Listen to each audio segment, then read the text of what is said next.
Hi, I'm Rigger. This is You Were Right, and welcome back to the Path of the Avatar. Before we get into it, be sure to like the video if you like it, share the video if you think others would like it, let me know your thoughts in the comments down below, and subscribe if you want to see more. Before we get started, I just want to say sorry. I know I missed 2 weeks. The truth is that just these videos, not many people watched them, and when the finale for Ruby was coming through, I had so many videos to make that it just took priority, and I ran out of backlog for these, and I didn't have time to make a new one. And then just life got in the way the next week. So never mind all that now. We're back on track, back to watching the show. I'm not abandoning the series or anything. It's just time got in the way. But we will continue now. So I will see you on the other side. Alright, and that was The Deserter. That was really good. I really enjoyed this one. As usual, we'll just start off with a quick plot rundown. Pretty simple. They come across a fire festival, and Aang thinks that it's his best chance to learn some firebending techniques, because there's going to be displays, and obviously it's, full of firebenders. So, despite Sokka's legitimate protests, they decide to go in. And they, wear terrible disguises, but they pick up some masks and decide to see what they can find. And they find a firebender trickster, someone doing flame tricks and putting on a show. And they go, well, if there's a crowd watching, he must be good, so we'll see what we can learn. The firebender, like any magician, then asks for, help from the audience. He picks Katara, who goes up under protest, still under her mask, and he puts on a display with a big flaming dragon shape that he's totally fighting, and oh no, I'm losing control of it, I can't keep it at bay. Aang, for some reason, believes this showmanship, jumps on stage, defends Katara, and exposes himself completely, and the guards attack.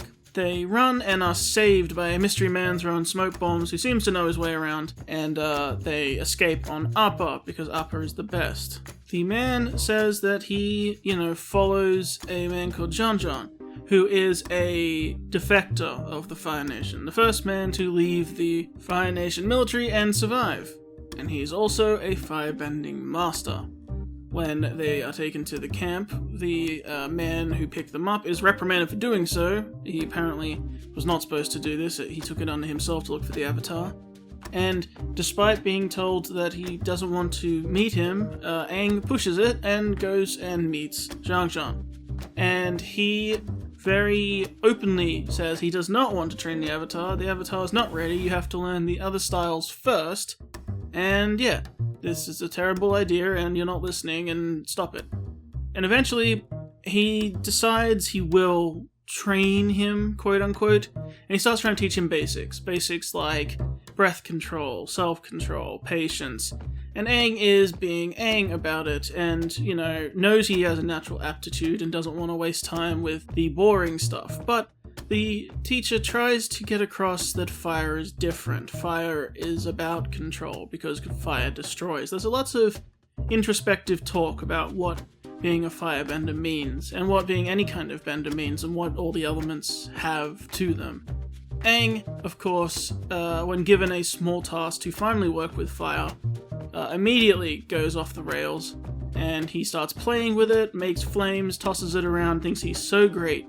And, because he is being reckless, immediately makes too much fire and tries to show off and burns Katara, which he is heavily scolded for by Sokka, who Katara runs away in pain and upset, and Aang is forced to face the consequences of what he's done. And Jean is proven right that Aang just wasn't ready and wasn't listening. He says that he had a student before who similarly had no control. And Katara runs off and, wanting to soothe the burns on her hands, just puts them in the water, which is what I thought she should have done from the beginning. And the burns, magically, in quote, heal away. They just heal. And Zhang appears and says that she has a gift. Some water masters and some water benders have this gift to heal with water. And that's nice. That's going to be very useful. And at this point, the Admiral Zhao is on the trail. He turned up at the festival when reports of the Avatar came through, and they headed up to follow them. So he's proceeding on boat, and it's heavily implied that he was the student, and you will learn that he was. He was Zhao Zhan's student. That, he says himself he got bored and wanted to, blow stuff up and do cool stuff with fire and has no control. He's what Zhao Zhan was worried about with Aang. The boats arrive and face down Zhao Zhan, and he does impressive displays of firebending, but doesn't fight them.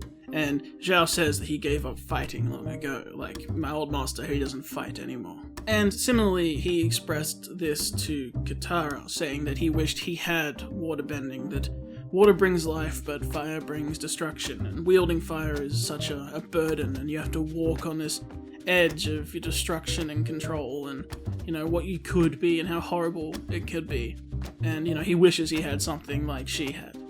And he expresses this here as well, where he's surrounded by guards, and rather than fight them and probably destroy them, which he could do, he instead pulls a firebending trick and sort of blinds everyone and dazzles everyone and makes his escape. This leaves Aang to face down with Zhao, as Katara and Sokka have run to Appa to get out of here. And Aang, for once, finally displays that he learned something, because he heard what Zhao Zhan said about that he has no control. So he starts being Aang, but in the good way this time, where he's goading him into fighting, just using his airbending to dodge, not landing any attacks at all, just dodging around and dodging around and dodging around, and infuriating, and goes to his boats and, keeps egging him on. And of course, the end result is what you would expect, which is he lights his own ships on fire, and therefore is unable to pursue, which Aang throws in his face cheekily and then escapes. And while escaping on Appa, we get one last display that Katara can also heal other people, as she heals a burn on Aang's arm. I should also mention that Aang does vow to never firebend again, but Katara rightly points out that you'll have to at some point, so, that's kind of a silly thing to vow, despite how much guilt he feels about hurting his friends. Let's talk about the episode in general. When it first started, I was like, no, because Aang was such a child about believing the stage performance of, oh no, I've lost control.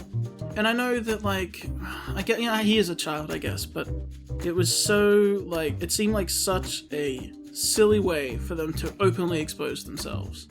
And I kind of wish that the self-control message, I know they could try and equate it to that, but it didn't really, didn't follow up on that exactly. I would have liked if he was like, I should have had more control and thought about the situation I was in, because the trickster obviously was in control and I was buying into his charade. I guess they can imply that, but this show usually, even though when it's implying things, sometimes they're a little more hefty and a little more deep, they usually do try and make it somewhat explicit, like, oh, you didn't, you've learned your lesson now. But his lesson didn't really seem to be, showing off, buying into the firebender's trick. It was more everything he was doing when he was trying to learn firebending. It was more just a way to facilitate him getting to Zhang Zhang. And, I don't know, I guess maybe I'm wrong. Maybe they are trying to equate those things, but I get the feeling Aang's going to continue to act childish in the future and do similar mistakes. But I do hope I'm wrong. I hope he has learned from these sort of things, because, yeah, it made me annoyed at Aang. And I know that, it's part of his character, but it's, come on, man. However, once we got away from the village and we went to meet Zhang Zhan and talk to them, I really liked his philosophies. I really liked the things he talked about. I really liked how serious he took it, and I really like, seeing firebenders that aren't just buying into the propaganda, which is actually what I wanted to mention. When they're in the city, I did like the little play, the little sock puppet play they put on. Not sock puppet, marionette puppets or whatever. But it was very propaganda. It was very, the Fire Lord's the best, and you kill the enemy, and all the kids were buying into it. And, I thought that was a nice bit of commentary in there for, still what is essentially a kid's show. That's pretty serious, so I like that. I had mentioned before that I know that there was an order you're supposed to learn the bending techniques in. However, that order must not change, it might be the same order, but obviously a different bending style avatar is picked each cycle. So, if you start out as a firebender, I guess you do the other ones, and you have to learn different disciplines because it's not what you're originally taught. But yeah, it's it sort of answered that, like why you need to go down the steps, I guess, depending where you start will dictate where you finish and the different lessons you need to learn about bending into the elements. And I did like the healthy respect that Zhang Zhang had for all of the elements. And I saw when I mentioned that someone said, oh, you might see later, why you can't learn them out of order. But it didn't really feel like an explanation of why he couldn't learn them out of order if he really committed. It feels more like it was Aang's personality that screwed it up. Like, he still had control of the fire, and if he had have learned his lessons and actually taken it from the ground up, it still, could have worked. It feels like, that was their explanation for why you have to learn them in order, but I was expecting something more dramatic. Like, obviously, it's dramatic that he burned Katara, but I meant dramatic, like, I don't know, pain or something, like, his body rejecting it, or something more outside the realms of just, you can't control this type of bending yet because you haven't learned the disciplines for it. Because, again, if you started as a firebender and you were the Avatar, you do learn those disciplines, then you might have, a hard time with water or whatever, or earth, but, you just have to learn those disciplines. But if you were willing to learn them, it still feels like you could learn them out of order, and it would be fine. So, I don't know. That's just where I stood on that sort of thing. I did really like how serious they took, like, you hurt Katara, like, Sokka, like, hit him, like, yeah, this is not okay, and, it takes something pretty serious like that, like a dramatic thing, to throw in Aang's face to make him realize. Which is why I said I hope that he learns from these experiences, that they are tying the intro together with everything else, and that he maybe won't be always so childish, because I do like his childlike approach to some things, like I said, in the battle at the end, using it to tease and provoking his enemies and just being slippery and provocational. Yeah, that's great. I like that. And I do like some of his, fun jokes in that, but when he is acting childish in serious situations, it's becoming legitimately an issue that's making me not like him. So I'm hoping this is his lesson to learn from that and at least, not stop being who he is, but learn and change a little bit. One thing I actually thought was interesting is I couldn't work out at the beginning, why did Katara bend to this idea? Like, bend, haha. No, why did she come around to the idea of going to the firebending festival? And she sort of looked down and was like, no, we'll go. And I was like, maybe just that she thinks the Avatar, needs to learn these things. But I realized there's a good chance, and maybe I'm wrong, but it's, he was saying this could be my only chance to learn this thing that I have to know. And that, look how important that is to me, especially, as the Avatar, but just as a person, like, I need to learn these things, and this could be our chance. And I realized that Katara especially knows exactly how that feels, not having a teacher for her waterbending, and they're on a mission to go to the North Pole, and, not just get Aang a teacher, but also herself. And, like, understanding that struggle, that want, and it applies especially here, and perhaps that's why she caved, despite probably thinking it's also a bad idea given her body language, so that was interesting. I want to commend, but also comment on the seriously dark joke that Sokka got in there, which stands out, which was, what is it, they were going up to the firemen and like, oh, there's a crowd, it must be worth watching or whatever. And he says, knowing the Fire Nation is probably an execution, which, that's dark, and I don't know how you got that line in there on TV, but like for kids show. But you know what? I applaud it. I like the serious tone, and also, yeah, Sokka makes some great points. Like he says this to Aang's face a couple times. Like they go to the Fire Nation thing, and he goes, "This is a bad idea." And he goes, "How bad could it be? It'll be fine." And it doesn't work out. And then he says the same thing about going to see Zhang Zhang. Like, let's go see him. He goes, "That's the same thing you said." And again, it doesn't turn out terribly, but there are consequences, and at least as a comedic relief character, Sokka is still, aware of the story. He's not exempt from the story, and he realizes when things are like that. Like, you're being contradictory, or you're making the same mistake over and over again. Like, why isn't anyone listening to me just because, I'm the silly one? But he's making legitimate points. So, that's really good. I really like that they're acknowledging that. And that really ties into when he got very serious about when Katara got hurt. They might joke around, they might have their fights, but it's his sister, and, you hurt her, how dare you? And, yeah, I really like that, so really good work on them this episode. And the last section I want to comment on, because it deserves its own section in almost every episode, is Appa, because Appa is just the best. The best joke in the show was in the opening, where they go, "Just hide here until we come back." And Momo dives into a bush, and Appa walks over behind the tiny bush, lays down, and covers his face. That's hilarious. I love you, Appa. And then they're about to get killed, like they're about to get caught, and he blows the bison whistle and they run. Appa to the rescue, comes in, slams down, scares everyone, blows everyone away with his tail, and flies them all to safety. He's the best. Appa is the best. And not just for transport. These guys would be dead 100 times over if not for Appa, and we're only on episode 16.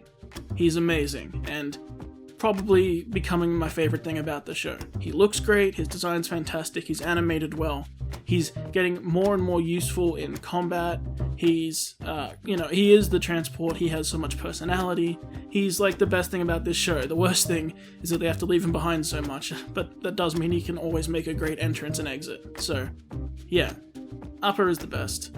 And I think that's everything I have to say. I see on the episode list they're getting towards the North Pole now, which I'm really interested to see. So, as we move into, I guess, the tail end of the season. So that's really cool. I want to see what happens when we get there. So, until next time, my name is Rhaegar. I hope you have a wonderful day, and I hope I did alright.